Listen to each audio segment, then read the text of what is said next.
한반도 드라마 1945년 2025년 제사와 건국의 그림자 두 나라의 탄생 1948년 1950년 1948년 5.10 총선거를 통해 남한 단독정부 수립이 본격화되며 분단이 현실로 굳어졌다. 8월 15일 대한민국 정부 수립, 이어 9월 9일 북한의 조선민주주의인민공화국 창건으로 두 개의 정권이 공식 등장했다. 이승만과 김일성 서로를 부정하며 민족의 대표성을 두고 경쟁하는 정치적 충돌이 격화되었다. 남한은 반공과 친미, 북한은 토지개혁과 소련식 공산주의 체제를 강화하며 체제 정당성을 구축했다. 제주 4.3 사건, 여순 사건 등 남한 내부의 좌익 진압과 폭력은 건국의 그늘을 깊게 드리웠다. 북한은 인민군 창설과 전쟁 준비를 본격화하며 남한 역시 군사력 정비에 착수했으나 방어 중심에 머물렀다. 이 시기 한반도는 외세의 틀 안에서 만들어진 두 체제가 전면 충돌로 향하는 예열기의 절정에 놓여 있었다. 대한민국 정부 수립, 이승만의 집념. 1948년 8월 15일 서울 중앙청 광장. 태극기가 나부끼고 애국가가 울려 퍼졌다. 이승만은 단상 위에 섰고 메가더를 비롯한 연합군 고위 인사들과 3.1 운동 33인 중에 하나인 오세창이 함께했다. 감격의 순간이었다. 그러나 이 광장에 환호가 있기까지 그 뒤에는 기회와 고립, 설득과 집념, 그리고 철저한 정치 계산이 뒤엉킨 이승만의 험난한 여정이 있었다. 이승만은 1945년 10월 귀국했다. 미국 대통령과 직접 통화할 수 있다고 믿는 외교 엘리트, 그러나 국내 기반은 거의 전무했던 정치인. 그가 가진 유일한 무기는 미국이라는 후견자와 단정론이라는 담대한 주장이었다. 1946년 6월 전북 정읍에서 그는 분명히 말했다.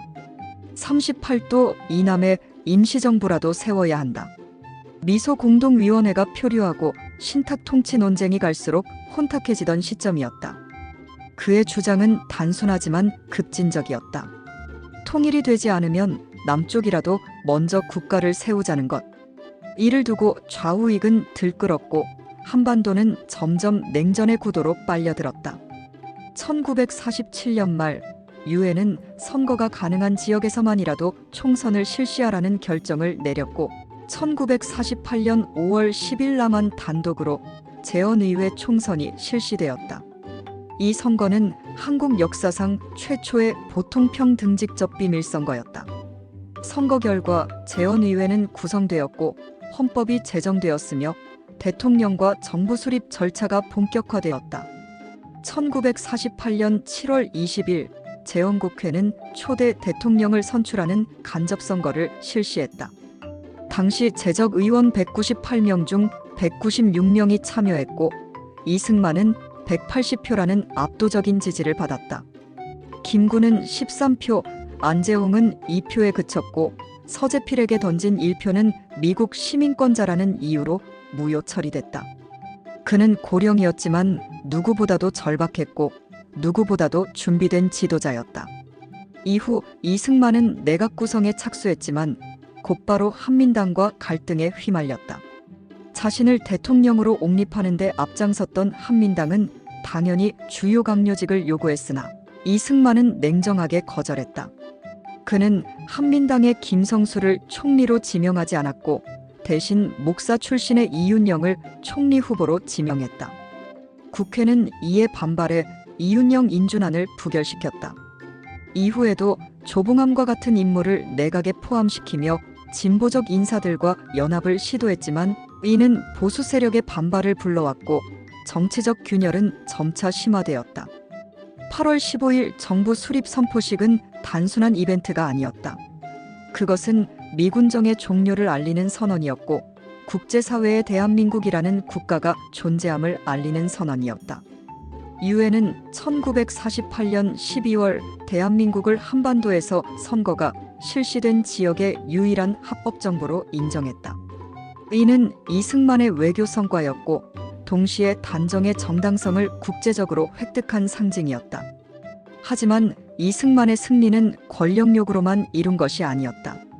그는 미국 국무부와 대립하면서도 공산주의와의 경쟁 구도를 정확히 파악했고 냉전 논리를 적극 활용했다. 미군정과의 갈등에도 불구하고 그는 미국 언론과 로비스트, 반공주의 인사들과 연결망을 구축하며 미국 내 여론을 움직였다. 트루먼 독트린과 철의 장막 담론은 그에게 유리한 환경이었다. 그는 마치 한반도라는 바둑판에서 미국과 소련의 수를 미리 읽고 자신의 돌을 놓을 자리를 미리 점 찍어둔 장기수처럼 움직였다. 이처럼 대한민국 정부 수립은 단순한 정치 절차가 아니었다. 그것은 이승만이라는 인물의 정치적 의지와 국제 정세의 교차점, 그리고 남한 사회 내부의 분열과 갈망이 뒤엉킨 결과였다. 그는 자유민주주의 국가의 수립을 외쳤지만 동시에 권력을 집중시키고 반대 세력을 철저히 배제했다.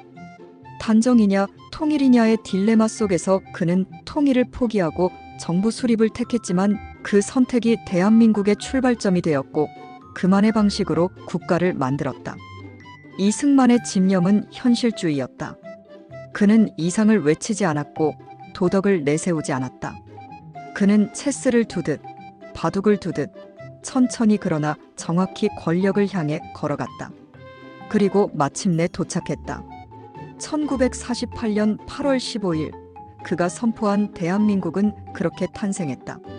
분단된 세계 속에서 외교와 선동, 결단과 고립의 산물로. 하지만 그 출발은 분명했다. 그는 정부를 세웠고 역사는 그를 첫 번째 대통령으로 기록했다.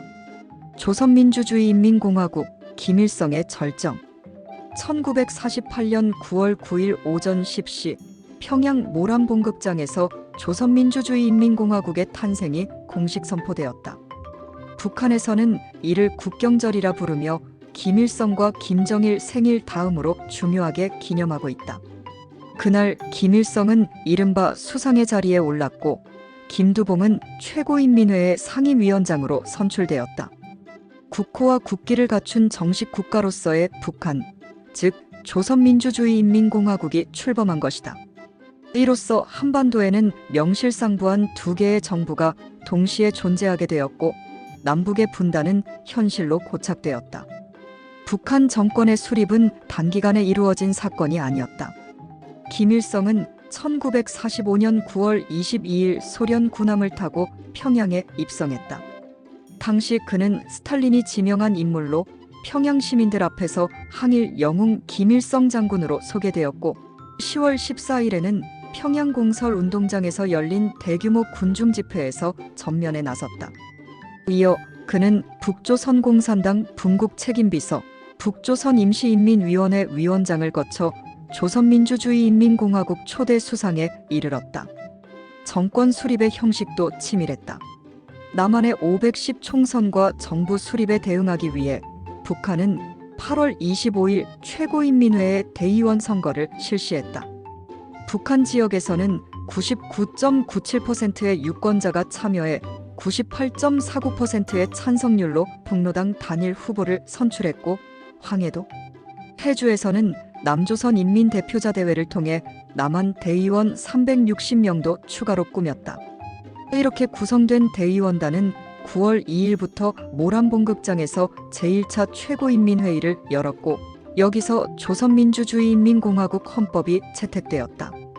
비록 내부 정파 간 갈등으로 의장단 구성에 며칠이 소요되었지만 회의는 스탈린의 낙점을 받은 김일성을 중심으로 조직되었고 박헌영, 김책, 홍명애 등이 부수상에 임명되며 내각이 정비되었다. 북한 헌법은 사실상 소련의 모델을 답습했다. 헌법 제정 과정은 형식적 절차에 불과했고 실질적 권력은 김일성과 그를 후원한 소련에 집중되었다. 김일성은 이후 1949년 6월 남노당과 북노당을 통합해 조선노동당 위원장이 되었고 군당정의 핵심을 장악하면서 북한의 1인 지배체제를 본격화했다. 김일성의 권력은 1950년대 이후 숙청을 통해 공고화되었다.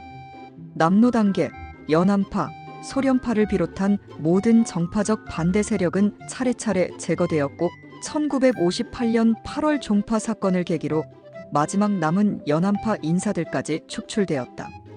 이후 1967년 갑산파 숙청까지 이르러 북한에는 더 이상 조직적인 반대 세력이 존재하지 않게 되었다. 이 과정을 통해 김일성은 절대 권력자의 위치에 올라서며 이후 주체 사상을 통한 정신적 지배체제를 구축해 나갔다. 1972년 12월 김일성은 주석제를 신설하며 국가주석에 오르고 사실상 유일지배체제를 제도화했다. 주석제 도입은 단순한 권력 강화가 아니라 김정일에게 권력을 세습하기 위한 사전 정지 작업이었다. 이후 김정일은 정치국 위원, 노동당 비서로 공식 등장했고 부대를 이은 충성이라는 구호 아래 후계 구도가 굳어졌다. 1980년대에는 김일성 생가가 민족의 성지가 되고 전국에 동상이 세워지며 김일성은 사실상 신격화되었다. 그는 단순한 정치인이 아닌 북한이라는 교단국가의 교주가 되었다. 이 모든 정점은 바로 1948년 9월 9일 조선민주주의인민공화국 수립이라는 선언으로 귀결된다. 그날은 단순히 국가 탄생의 순간이 아니라 김일성이 북한이라는 실험국가를 자기 이름으로 만들어낸 결정적 순간이었다. 그의 통치는 민중혁명도 계급해방도 아닌 철저한 권력 통합의 산물이었고 그 결과 북한은 사회주의라는 이름을 빌린 일종의 세습적 전제국가가 되었다. 그날 이후 북한의 모든 역사는 김일성을 중심으로 다시 쓰여졌다. 혁명은 그의 유운이 되었고 국가는 그의 집이었다. 1945년 가짜설 속에 평양에 등장했던 청년 장군은 3년 만에 하나의 국가를 만들어냈고 이후 반세기 이상 한반도 절반을 지배하는 존재가 되었다. 이 모든 것의 출발점은 바로 조선민주주의인민공화국 그 탄생의 순간이었다. 그 순간 김일성은 한나라의 수상이 되었고 절정으로 향하는 그의 길은 이제 막 시작된 셈이었다.